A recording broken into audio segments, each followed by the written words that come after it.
스위스 팟캐스트 방송입니다. 네, 오늘 되게 재밌는 경기 있었는데 오늘 골든 스테이트와 샌안토니오 경기가 되게 재밌어서 그 경기 얘기를 오늘 해볼게요. 그리고 오늘은 제가 좀 시간이 없어서 샌안토니오 관점에서는 얘기를 못하고 골든 스테이트가 승리를 했으니까 골든 스테이트 관점에서 얘기를 할 텐데, 그래서 샌안토니오 경기는 제가 다음에 또 다른 기회 때 리뷰를 하도록 하고 오늘은 양해 부탁드릴게요. 그래서 구독과 좋아요 부탁드리고요. 이 에피소드의 오디오 버전 애플 팟캐스트에서 스위스어를 검색하시면 나오니까 거기서 또 팔로우와 피드백 부탁드립니다. 그러면 오늘 스위스어를 시작해 보겠습니다. 오늘 경기 포함해서 지난 OKC전까지 골든스테이트 경기를 관통하는 테마가 있다면 아이덴티티 서칭입니다.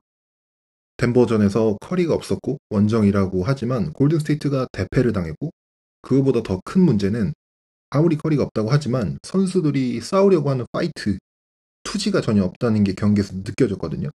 스티브 커 감독이 덴버전이 끝난 후에 인터뷰에서 무디나 쿠민가나 포짐스키 경기에 대해서 어떻게 생각하냐고 하니까 경기가 뜻대로 되지 않을 때 배 안에서 불이 느껴져야 된다고 했어요. 그러니까 가슴 안에서 뜨겁게 승부욕이 경기가 안 풀릴수록 더 불타올라야 되는데 그러지 않는 모습이 보였다는 거죠. 그리고 경기 후에 지미 버틀러도 우리 모두 하이레벨 에너지로 플레이해야 된다라고 하면서 골든스테이트의 투지나 이기려고 하는 의지에 대한 부분을 지적했어요. 경기에서 어떤 전술 실행이나 능력이 아니라 투지가 있느냐를 두고 선수와 감독이 모두 의문을 보이고 있다는 게 어떻게 보면은 더 안 좋은 시그널이죠. 그리고 그 후에 이제 스테픈 커리가 돌아오고 OKC와 경기를 했는데 커리가 돌아왔는데도 OKC가 물론 굉장히 뛰어난 팀인 거는 둘째 치고 골든스테이트의 투지가 결여된 부분이 저는 되게 커 보였거든요. 그리고 백투백으로 샌안토니오의 원정을 가게 된 골든스테이트가 딱 6승 6패로 진짜 어중간한 팀의 모습으로 원정을 가게 되고 팀 분위기가 되게 안 좋았죠. 게다가 나이가 더 많은 팀이 백투백으로 원정을 가서 지금 완전 핫한 떠오르는 젊은 팀 샌안토니오 스퍼스와 경기를 앞뒀기 때문에 골든스테이트의 시즌 자체가 굉장히 안 좋은 방향으로 흐를 수 있는 순간이었어요. 그리고 OKC전이 끝나고 스티브 커 감독이 우리는 우리의 아이덴티티를 다시 찾아야 된다. 지금 우리는 아이덴티티가 없다. 라고 했죠. 이런 굉장한 팀의 위기 상황에서 드레이몬드 그린이 OKC전이 끝나고 공개적으로 우리 모두가 개인적인 아젠다가 있지만 이런 개인적인 동기가 팀의 승리보다 우선시되어서는 안 된다라고 말을 하죠. 나중에 드레이몬드 그린이 이게 팀의 젊은 선수들을 저격해서 한 말이 아니다라고 했는데 젊은 선수들한테 얘기한 거죠. 이거를 커리 들으라고 한 것도 아니고 지미 버틀러 들으라고 한 것도 아니고 출전 시간 얼마 안 받는 다른 선수들 들으라고 한 게 아니잖아요. 이거는 무디, 쿠민가, 포잼스키 이런 선수들한테 들으라고 한 얘기잖아요. 그리고 저는 이게 나쁘게 저격이 아니라 스티브 커 감독도 오늘 경기 전에 얘기했듯이 갑자기 그런 소리를 공개적으로 그린이 한 게 아니라 팀 미팅에서도 계속해서 꾸준히 드레이몬드 그린이 팀한테 공유했던 메시지고, 그리고 그거를 굳이 공개적으로 OKC전 참패 이후에 샌안토니오와의 백투백을 앞두고 한 거는 저는 엄청난 스테이트먼트라고 생각을 하거든요. 그 선언이 뭐냐면 팀의 영 플레이어들에게 한 선언이라고 생각합니다. 너네 중 몇 명은 지금 가지고 있는 롤이 마음에 안 드는 사람도 있고 출전 시간이 마음에 안 드는 사람도 있고 재계약을 앞두고 본인이 주어진 롤 외에 더 할 수 있는 선수라는 것도 보여주고 싶고 다 아는데 그거보다 중요한 게 승리다. 그리고 승리하려면 우리 팀의 맡은 바 롤을 각자 잘해야 되고 우리 팀의 맡은 바 롤은 스테픈 커리, 지미 버틀러가 팀을 이끌고 드레이먼드 그린이 디펜시브 앵커이자 오펜스의 플레이메이커가 되고 그 외의 나머지 롤들을 너네 젊은 선수들이 채우는 거야. 우리 올드 가이드를 믿어봐. 우리 아직 할 수 있어. 이런 메시지였다고 저는 생각을 하고, 이런 메시지를 전하는 사람이 드레이먼드 그린이라서 저는 더 의미가 있다고 생각을 해요. 드레이몬드 그린이 드래프트 2라운드에서 선발되어서 골든스테이트에 들어왔고 데이빗 리라는 올스타 선수 뒤에서 벤치에서 나오는 선수였거든요. 그리고 데이빗 리가 부상으로 빠진 기간에 드레이몬드 그린이 선발로 출장을 하게 되었고 드레이몬드 그린이 잘하는 모습을 보여주면서 데이빗 리가 부상에서 돌아온 후에도 선발로 승격을 시켜주면서 바로 그린이 선발로 들어가는 순간부터 이제 골든스테이트의 다이너스티가 시작이 되었죠. 드레이몬드 그린이 얼마 전에 팟캐스트에서 아직도 그 순간, 선발이 되던 그 순간을 못 잊는다고 할 만큼 그만큼 되게 그한테는 중요한 시간이었고 자기 스스로 나는 할 수 있다라는 거를 자기한테도 증명한 시간이었거든요. 드레이몬드 그린은 2라운더로 드래프트가 되면서 선발 주축 선수가 되기까지 모든 출전 시간과 롤을 자기가 스스로 쟁취한 선수예요. 스테픈 커리는 높은 드래프트 픽이긴 하지만 지금 젊은 선수들 웸비나 쿠퍼 플래그처럼 이런 사람들처럼 엄청난 하입이 되어 있는 선수도 아니었고 커리가 지금의 스테픈 커리처럼 대단한 선수가 될 거라고 아무도 생각 안 했어요. 그런데 지금의 스테픈 커리가 되기까지 커리도 자기 스스로 다 쟁취한 선수고요. 지미 버틀러도 시카고에서 31호 지명되면서 수비 좀 하는 선수로 커리어를 시작해서 지금의 자리에 오기까지 모든 순간을 자기가 쟁취해서 얻어낸 선수죠. 그런데 이제 지금 골든스테이트의 몇몇 선수들이 그런 투쟁심이 좀 없다고 생각했었나 봐요. 예를 들면 뭐 포젬스키가 아무리 경기에서 열심히 안 뛰고 조금 실수해도 나는 주전이야라는 마인드를 보였다든가, 뭐 다른 젊은 선수들이 주어진 출전 시간을 더 얻기 위해 미친 듯이 뛰는 모습을 안 보였나 보죠. OKC전에서 OKC 선수들보다 재능이 없는 건 괜찮은데 그 선수들보다 열심히 안 뛴다는 건 말이 안 된다는 거죠. 게다가 OKC는 챔피언인데 더 헝그리해야 할 선수들이 열심히 하지 않는다는 건 용납이 안 되는 거죠. 누구에게도 출전 시간은 보장되지 않았고 열심히 진짜 여기에 목숨이 걸린 것처럼 매 게임을 플레이오프 7차전처럼 뛰지 않을 거면 출전하지 마라. 너 말고도 우리 팀에는 그 자리를 채워줄 수 있는 선수가 있다라는 그런 메시지였다고 생각을 해요. 그리고 스티브 커 감독은 자기 생각에 자기가 원하는 농구를 못하고 열심히 뛰지 않으면 플레이 안 시키는 것을 전혀 두려워하지 않는 감독이죠. 이 사람 파리 올림픽에서 같은 여름에 NBA 우승하고 온 제이슨 테이텀을 출전시키지 않아서 여름 내내 시달리면서도 출전 안 시킨 사람이에요. 그리고 바로 이 스티브 커 감독이 샌안토니오 1차전 전에 스타팅 라인업 조정을 가져가죠. 윌리 차드와 모세스 무디를 쿠민가와 포젬스키 대신 출전시킵니다. 그리고 나중에 인터뷰에서 커리와 그린은 컷인을 해줄 다른 선수들이 필요하고, 그래서 윌리 차드를 넣었고 버틀러는 슈팅이 있는 선수가 코트에 같이 있어줘야 되기 때문에 모세스 무디가 최근 디펜스 좋고 슈팅도 좋아서 넣었다고 했는데, 그거 말고도 이 둘의 공통점은 팀 바스켓볼을 할 줄 알고 무엇보다 최근 경기들에서 미친 듯이 열심히 뛰는 선수들이었다는 거죠. 저는 드레이몬드 그린의 말이 이게 왜 이런 메시지로 해석이 되는 게 맞다고 생각을 하냐면, 지금 골든스테이트에서 나오는 인터뷰나 기사들을 다 조합해 보면은 뭔가 선수들이 롤을 확실하게 이해하지 못하거나 아니면 자기의 롤이 아닌 것들을 하려고 하는 모습을 보이는 선수들이 있다는 게 계속 나타나고 있어요. 오늘 샌안토니오와의 경기 전에 스티브 커 감독이 오전에 선수들을 모아두고 자신의 시카고 불스 시절 일화를 들려줬다고 해요. 스티브 커 감독이 시카고 불스 시절 얘기를 하는 게 흔치 않은 일인데, 오늘 오전에 골든스테이트 선수들을 모아두고 라커룸에서 시카고 불스 시절을 얘기를 하면서 모든 밴드에는 각자 맡은 역할이 있고 그런 역할을 바탕으로 우리 팀이 어떻게 플레이하고 아이덴티티를 만들어야 하는지 아주 열정적으로 설파했다고 해요. 그러니까 지금 골든스테이트가 팀적으로 잡고 싶어하는 문제가 맡은 바 롤을 잘하는 거, 그리고 아이덴티티를 찾는 거란 말이죠. 어쨌든 다시 생각해보면은 드레이몬드 그린이 백투백으로 샌안토니오라는 좋은 팀을 상대로 경기를 하기 전에 이런 스테이트먼트를 공개적으로 내고, 근데 막상 경기 나가서 못하거나 졌으면 엄청 우스운 꼴이 됐을 텐데 드레이몬드 그린의 퍼포먼스가 진짜 엄청났죠. 드레이몬드 그린이 골든스테이트가 이전의 경기에서 결여되었던 투지가 어떤 건지를 보여주고, 특히 드레이몬드 그린은 엄청난 컴페티터이자 챔피언입니다. 샌안토니오와 1차전부터 웬바냐마라는 진짜 어디서도 볼 수 없는, 리그에서도 정말 특별한 선수, 제너레이셔널한 플레이어를 상대로 이 챌린지를 받아들이고 내가 이 선수를 한번 막아보고 싶다라는 투지가 경기를 보는 사람이 모두 느껴질 수 있을 정도로 플레이를 했어요. 첫 경기에서 웬바냐마가 드레이몬드 그린이 막을 때 야투 12개 던져서 4개 성공, 12득점, 5어시스트에 5턴오버를 기록하면서 진짜 엄청난 수비를 보여줬고, 오늘 경기에서도 마찬가지예요. 모든 팀들은 웬바냐마 같이 뛰어난 선수를 막을 때는 어떤 걸 줄지를 선택을 합니다. 이런 훌륭한 선수들은 완전 셧다운 시키는 게 불가능해서 수비 플랜을 짤 때 어떤 걸 우리가 허용해주고 어떤 건 막자라는 플랜으로 가요. 예를 들어 요키치를 막을 때가 가장 대표적이죠. 요키치를 막을 때 대표적인 이기선다가 요키치가 수비 상대로 1대1을 계속하게 해주면서 요키치가 많은 득점을 하게 하는 대신 수비가 헬프를 안 가고 1대1을 하게 해주기 때문에 수비에서는 로테이션이 도는 상황이 발생이 적게 되고, 그래서 요키치의 어시스트를 제한하겠다가 한 선택지고, 다른 선택지는 요키치는 1대1로 막을 수가 없기 때문에 무조건 더블팀을 가서 요키치가 패스를 하게 만들고 덴버의 다른 선수들이 득점을 얼마나 할 수 있는지 보자가 두 번째 선택지예요. 요키치한테 득점을 안 주는 대신 어시스트를 열어주겠다는 거죠. 그래서 최근에 클리퍼스가 이 선택지 중 첫 번째, 요키치를 1대1로 두는 대신 어시스트를 제한하겠다고 했는데 플랜이 성공을 했죠. 이 경기에서 요키치가 어시스트 6개밖에 안 했어요. 근데 문제는 이 플랜이 완전히 성공하려면 1대1도 어느 정도 막아줘야 되는데, 요키치가 1대1을 계속하게 두니까 세계 최고의 플레이 요키치가 야투율 78%로 55득점을 한 게 문제죠. 타이론 루 감독이 경기 끝나고 인터뷰에서 요키치한테 1대1을 주는 게 플랜이었다라고 얘기를 했어요. 그래서 보통은 이런 훌륭한 선수들을 막을 때 이런 이지선다를 해야 되는데, 골든스테이트가 웬바냐마를 막기 위해 선택한 플랜도 역시 웬바냐마한테 1대1을 주겠다예요. 이게 특이한 선택인 게, 제가 지금 그동안 샌안토니오 경기를 리뷰하면서 대부분의 NBA 팀들이 웬비에게 공이 들어오면 더블팀을 가고 샌안토니오가 하프코트 오펜스가 약한 약점을 이용해서 다른 선수들이 플레이하게끔 만들고 있다는 얘기를 했었죠. 그런데 골든스테이트는 이미 많은 팀들이 성공하고 있던 전략이 아니라 오히려 많은 팀들이 웬비를 상대로 썼다가 처참하게 깨진 전략인 웬비를 1대1로 막고 로테이션을 적게 돌겠다는 작전을 썼어요. 그것도 웬비가 앤서니 데이비스, 데릭 라이블리 이런 7피트 선수들한테 어떤 처참한 결과를 안겨줬는지 봤으면서 7피트 선수 한 명 없이 스몰 라인업으로 이런 전략을 선택을 했거든요.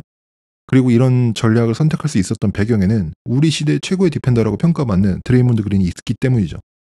드레이몬드 그린이 웬반야마를 1대1로 굉장히 잘 막았는데 그 디펜스의 핵심은 웬반야마의 베이스를 피지컬하게 챌린지하는 데 있었다고 봐요. 웬반야마 같은 선수들은 키가 크기 때문에 원하는 풋워크를 가지고 원하는 자리에서 슈팅이 올라가면 이 위에서 컨테스트를 하기가 거의 불가능하거든요. 그래서 위가 아닌 아래, 이제 베이스를 공략을 해야 되는데 드레이몬드 그린이 일단 웬반야마가 공을 잡기 전부터 피지컬하게 싸움을 해주면서 웬반야마가 공을 받을 때도 원하는 자리보다 한두 발 뒤에서 받게 만들고 최대한 웬반야마가 원하는 풋워크로 원하는 자리에서 슈팅을 못 던지게 만들고 웬반야마를 1대1로 막는데 가장 좋은 모습을 현재까지 보여준 디펜더가 저는 드레이몬드 그린인 것 같아요. 오늘 클러치에서도 굉장히 미묘한 뉘앙스들의 드레이몬드 그린만이 할 수 있는 그런 플레이들도 나왔죠. 특히 마지막 샌안토니오 공격에서 6초 남기고 사이드라인 아웃 오브 바운드였는데 제가 전에도 설명드린 골든스테이트도 했던 보스턴의 브래드 스티븐슨이 자주 쓰는 위너 시리즈 중 온더고라는 액션을 샌안토니오가 선택합니다. 이 액션의 특징은 하프라인 뒤에서 달려오는 선수가 공을 잡고 스피드를 이용해서 골밑 돌파 후 득점을 하거나 아니면 스피드를 이용해서 가다가 순간적으로 멈추면서 3점을 던지거나 하는 식으로 많이 사용이 되는데 이 액션을 통해 디에런 팍스가 게리 페이튼 2를 제치고 위협적으로 돌파해서 들어오고 있는데 웬비를 막던 드레이몬드 그린이 짧게 스턴트를 합니다. 마치 헬프를 갈 것처럼 짧게 간척하니까 박스가 더 이상 돌파를 안 하고 멈추고 디그린이 이 짧은 스턴트를 보고 웬비에게 패스를 하면 디그린이 다시 복귀하면서 스틸할 거를 걱정한 박스가 돌파를 더 이상 하지 못하고 미드레인지를 던지죠. 이런 게 경기에서는 잘 안 보이는 작은 뉘앙스들의 위닝 플레이거든요. 거기다가 이 공격 몇 번 전에도 비슷한 상황에서 샌안토니오의 박스의 슈팅 후 웬비가 풋백 득점을 했어요. 그리고 다시 마지막 포지션으로 돌아보면 박스가 슈팅을 하고 미스하고 드레이몬드 그린이 웬비를 얼마나 피지컬하게 박스아웃해서 아예 리바운드를 못하게 하는 박스아웃을 하는지 보세요. 이런 게 위닝 플레이고 왜 드레이몬드 그린이 이 시대를 대표하는 디펜더인지를 보여주는 장면이죠. 제 생각에 웬만하면은 이번 골든스테이트전 1차전, 2차전을 둘 다 잘했고 엄청나게 좋은 기록을 냈다고 생각해요. 오늘도 마찬가지로 굉장히 잘했고요. 그래서 드레이몬드 그린이 잘했다더니 웬반야마 오늘도 26득점, 지난 경기도 31득점 트리플 더블 했는데 뭘 그린이 잘했냐라고 하실 수도 있는데 제가 앞서도 말씀드렸다시피 웬반야마처럼 훌륭한 선수들은 틀어막는 게 불가능합니다. 하지만 지난 두 경기 동안 드레이몬드 그린이 웬반야마를 막을 때 웬비가 총 슈팅을 21개 던져서 8개만 넣는 38%의 야투율을 보여줬고 3점도 5개 중에 2개를 성공, 거기다가 6개의 턴오버를 범하게 했고요. 무엇보다 훨씬 더 중요한 거는 드레이몬드 그린이 1대1로 웬반야마에 붙어도 잘 막아줬기 때문에 팀 플랜인 수비 로테이션을 적게 돌겠다는 목표를 달성을 했고 그에 따라 오늘 경기 샌안토니오의 하프코트 오펜시브 레이팅이 77.5점으로 아주 샌안토니오 하프코트 오펜스를 얼어붙게 만들었죠. 그리고 그 출발점은 결국에 그린이 웬반야마를 1대1로 잘 막아줬기 때문이에요. 드레이몬드 그린이 젊은 선수들을 향해서 그런 말들을 하고 이런 퍼포먼스를 보여주는 게 저는 스테이트먼트라고 생각합니다. 정말 인상 깊은 그린의 퍼포먼스였어요. 그린이 수비에서 활약을 해줬다면 공격에서는 단연 스테픈 커리죠. 아까 드레이몬드 그린의 스테이트먼트라고 얘기했는데 커리는 그렇게 목소리를 높여서 얘기를 하는 스타일이 아니라 행동으로 보여주는 리더십 스타일의 선수거든요. 팀에서 당연히 어떤 일이 일어나고 어떤 상황인지 누구보다 너무 잘 알고 그린과 커리는 같은 생각이었을 거고 커리가 자신이 보여주지 않으면 또 그린이 우스운꼴이 될 수 있다는 것도 자기가 알고 있거든요. 그리고 마치 그린의 저런 인터뷰들이 저는 몇 년 전에 골든스테이트가 세크라멘토와 플레이오프 7차전 하기 전에 당시에도 조던풀, 무디, 쿠민가 이런 젊은 선수들이 자신의 롤이나 이런 것 때문에 팀에 헌신하지 않는 모습을 보여주면서 커리가 보기 드물게 굉장히 열정적인 연설을 경기 전에 했다고 하죠. 세크라멘토로 가는 버스에 타기 전에 자기 아젠다나 롤에 대한 불만이 있거나 이런 거 다 내려놓고 오직 승리를 위해서 플레이할 자신이 없으면 버스 타지 마라. 그런데 만약에 그런 마음으로 승리를 위해서 헌신하겠다는 마음으로 버스에 오르면은 내가 승리를 안겨주겠다는 연설을 하고 세크라멘토로 가서 역사상 최초로 플레이오프 7차전에서 50득점 게임을 보여주죠. 이번 샌안토니오 2연전은 그린이 예전에 커리가 했던 그런 연설을 그린이 한 거고, 커리와 그린이 주축이 되어서 경기장에서 그런 스테이트먼트를 퍼포먼스로 증명하는 게임이라고 저는 생각을 해요. 스테픈 커리는 1차전 46득점에 이어서 2차전은 더 훨씬 높은 효율로 49득점을 보여주고, 커리가 이렇게 잘할 수 있었던 이유는 크게 두 가지인 것 같습니다. 첫 번째는 방금 말씀드린 대로 그린의 이런 인터뷰들이 골든스테이트가 져서는 안 되는 상황을 만들어줬기 때문에 커리가 그런 미션을 가지고 게임에 들어간 거고요. 두 번째는 골든스테이트의 공격에서의 아이덴티티가 살아났기 때문입니다. 선발 라인업에서 제외된 포젬스키와 쿠민가의 최근 플레이들의 약간의 공통점은 이들한테 공이 갔을 때 소위 요즘 말하는 0.5초 디시전 메이킹을 못하고 있다는 겁니다. 쿠민가 같은 경우 요즘 노력도 많이 하고 아주 많이 좋아졌지만 그래도 뭐 플레이메이킹이나 리드 앤 리액트 바스켓볼이 이 선수의 장점은 아니기 때문에 공을 잡았을 때 디시전 메이킹을 하는 속도가 느리고 그리고 아이솔레이션을 좋아하는 선수고, 포젬스키 같은 경우는 지난 시즌보다 이번 시즌에 볼 터치 기간이 조금 길어지면서 오래 볼을 소유하고 있어요. 골든스테이트 농구에서 빠른 디시전 메이킹을 못한다는 것은 공격의 플로우가 무너진다는 겁니다. 골든스테이트는 선수들과 특히 커리의 무브먼트와 스크린 후 어드밴티지를 만들고 그 후 패싱, 컷 이런 거로 빠르게 디시전 메이킹을 하면서 그 어드밴티지를 살리는 게 특징이에요. 그래서 골든스테이트를 상대하는 팀들한테 가장 챌린징한 부분은 이런 골든스테이트의 공격에서의 패싱과 무브먼트를 머릿속으로 빠르게 바스켓볼 CPU를 이용해서 이거를 대응하기 위한 최선의 수비 방법을 매 컷, 매 패스, 매 스크린마다 빠르게 연산해서 해내야 한다는 거고, 48분 내내 끊임없이 움직이는 골든스테이트이기 때문에 이거를 경기 내내 굉장히 샤프하게 머릿속으로 생각하고 반응하고 커뮤니케이션 해야 된다는 게 굉장히 어려운 거죠. 샌안토니오의 스테픈 캐슬도 인터뷰에서 말하잖아요. 커리와 골든스테이트를 막는 게 가장 어려운 게 뭐냐고 했더니 멘탈적으로 실수하지 않고 계속해서 집중하고 따라다니는 게 가장 힘들다라고 했거든요. 그런데 이런 팀의 공격에서 공이 멈추고 공을 홀드하고 그래서 골든스테이트 선수들의 무브먼트가 멈추면 골든스테이트의 리그에서 가장 유니크하고 공격하는 스타일이 완전히 사라지고 상대 입장에서는 굉장히 연산하기가 쉬워지고 반응하기가 쉬워지죠. OKC전을 예로 들면 쟤네 지난 영상 댓글에 뭐 똥은 커리가 쌌는데 왜 쿠민가를 자꾸 늘어지냐 이런 댓글들이 있었거든요. 이게 박스 스코어를 보고 커리 득점이나 1차 스탯을 보고 커리가 똥을 쌌네 이런 말을 하기가 되게 쉬워요. 그런데 경기를 보시면은 커리의 모든 스크린 액션에 OKC가 커리에게 더블팀을 보냅니다. 그리고 공을 커리가 잘 빼줘요. 그리고 OKC는 우리가 모두 다 잘 알듯이 이런 벌떼같이 몰려들었다가 쫙 퍼지면서 로테이션을 빠르게 돌고 클로즈아웃을 빠르게 나가는 팀이에요. 이런 팀을 상대로는 공의 터치를 빠르게 그리고 빠른 디시전 메이킹을 하면서 상대의 로테이션이 못 따라오도록 플로우를 살리는 게 중요해요. 그런데 이런 커리가 두 명을 끌어들임으로써 생긴 어드밴티지가 쿠민가나 포젬스키나 뭐 이런 선수들한테 공이 가면 아무리 이 선수들이 공을 겨우 1초만 홀딩했다고 쳐도 OKC 같은 팀들은 이미 로테이션이 끝나 있죠. 그리고 커리가 더블팀을 당하면서 생겼던 어드밴티지가 다 사라지고 수비에서는 커리를 더블팀하고도 전혀 리스크가 안 생기는 거예요.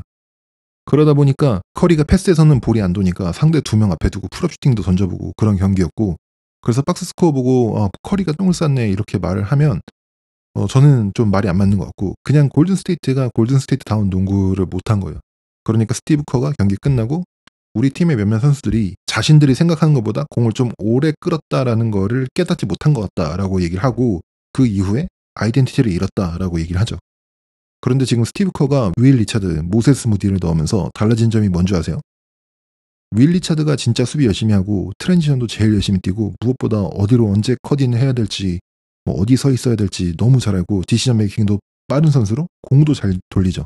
모세스 무디도 요즘 포인트 오브 어택 수비도 좋아졌고 슈팅도 좋아졌고 잘 움직이죠.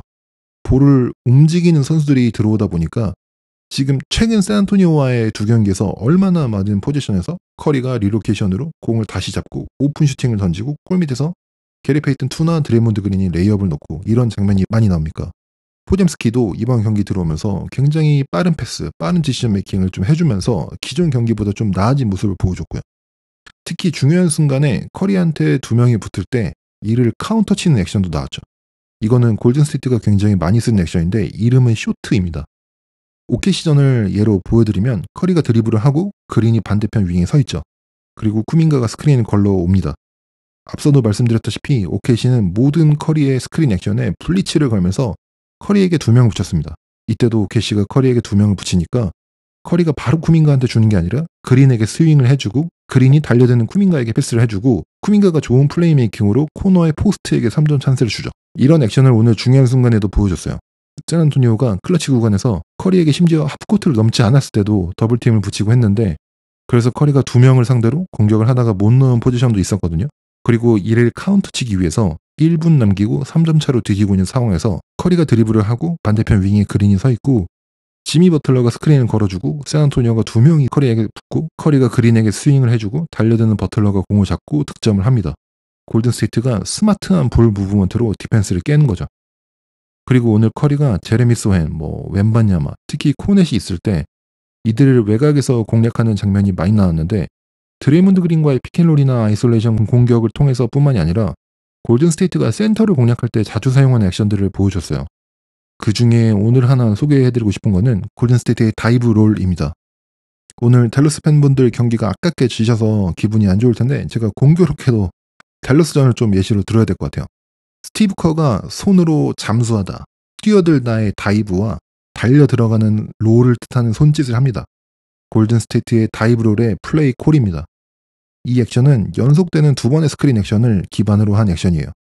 쿠밍가가 커리를 스크린을 하고 상대의 스위칭을 유도한 후 반대편으로 갑니다. 상대 수비를 데리고 다이브를 하는 거죠. 그리고 이때 루니가 연속적으로 스크린을 올라오면서 상대 센터와 팀 하더웨이 주니어의 수비 스위칭에 순간적으로 버퍼를 주죠. 그리고 이를 통해서 센터와 커리가 벌어진 틈을 타 커리가 3점 슛을 넣습니다. 댈러스 분들 죄송합니다. 지난 시즌에 커리가 댈러스전에서 연속으로 다이브롤을 한 게 있어서 이 경기로 보여드릴게요. 지난 시즌 NBA 컵 경기자 클레이 탐슨의 첫 골든스테이트에서의 댈러스 유니폼을 입고 한 경기에서 스티브 커 감독이 이 다이브롤을 계속해서 사용합니다.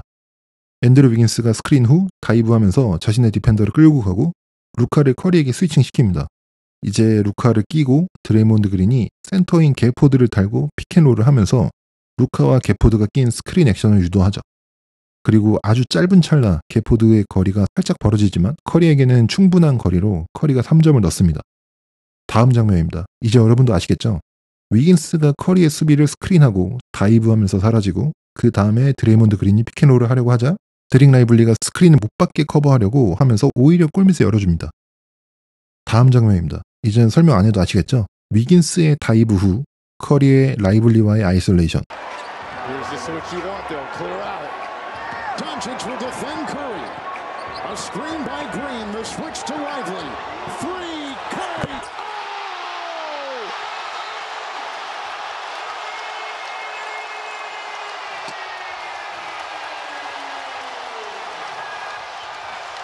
이런 액션이 다이브롤인데 오늘도 이 액션을 통해 웸비를 공략하는 모습이 나오죠.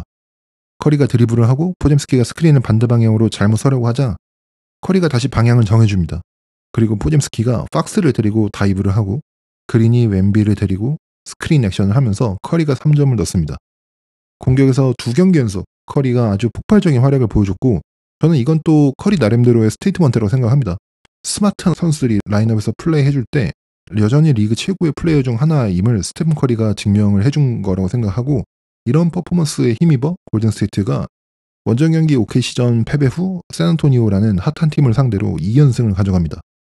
그리고 제가 오늘 앞에 설명이 스테이트먼트니 이런 것들을 겨우 정규 시즌에 겨우 샌안토니오 잡는데 왜 이렇게 오버해서 설명하냐고 생각하시는 분들도 있을 것 같아서 말씀을 드리면 네 맞아요. 이거 그냥 정규 시즌 한 경기고 컵 경기긴 하지만 어쨌든 근데 플레이오프도 아니죠. 그런데 이거는 골든스테이트가 샌안토니오를 잡은 거에 대한 얘기가 아닙니다. 샌안토니오에 대한 얘기가 아니에요. 팀이 아이덴티티를 잃고 곤두박질 치고 있던 골든스테이트가 골든스테이트를 지탱하고 왕조로 이루었던 2명의 스타 선수들의 활약과 함께 잃어버린 아이덴티티를 찾아가려고 하는 골든스테이트에 대한 얘기예요. 그리고 이 2경기 이겼다고 골든스테이트가 아이덴티티를 완전히 찾았다라고 생각하지도 않아요. 라인업도 바뀔 거고 앞으로 선수들 부상도 있으면서 굉장히 많은 변화가 앞으로도 있겠죠. 하지만 그 속에서 앞으로 남은 70경기 동안의 정규 시즌이 이 팀의 아이덴티티를 정립하는 기간이 될 거고 중요한 점은 그 아이덴티티를 찾는 골든스테이트의 여정이 이제 시작했다는 점에서 중요했던 경기였습니다.